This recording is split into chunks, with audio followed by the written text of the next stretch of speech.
Hey everyone, so today we'll be learning about the water cycle, and we'll start up with um, precipitation or evaporation, which is the transition when water heats up from the sun and turns into its gas state.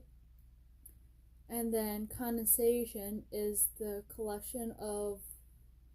water droplets in a cold surface when humid air is in contact with it. The and then precipitation is when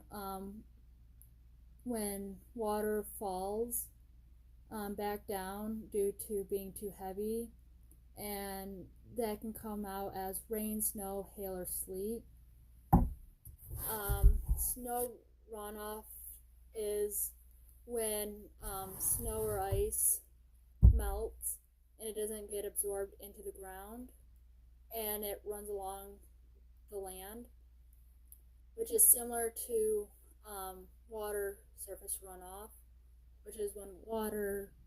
doesn't get absorbed into the ground and it runs along the land. And then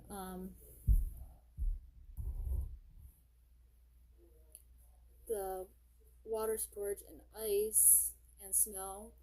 is kind of similar to when like the Arctic and the Antarctic, where it's so cold that the water freezes and the water pretty much is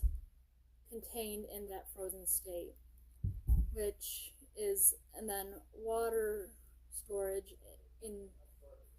the fresh water and in the ocean. That's pretty much like lakes, rivers, ponds. It's a contained body of water, um, or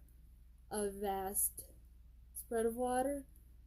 And then there's springs, which are underground bodies of water, which can be like underground rivers or um, and then and this is important because with like a lot of people, what they don't realize is like with runoffs, like with pesticides and fertilizers, what happens when they spray the fertilizers and pesticides on the plants, and then when it rains and not all the water gets absorbed into the ground, that water will then flow into another. The rainwater will then take those pesticides and fertilizers, and it'll flow with the water, so it gets mixed in with the water, and it'll end up in like ponds, streams, lakes, rivers, and that can also and because of that, it can cause algae blooms, and it can pollute the waterways.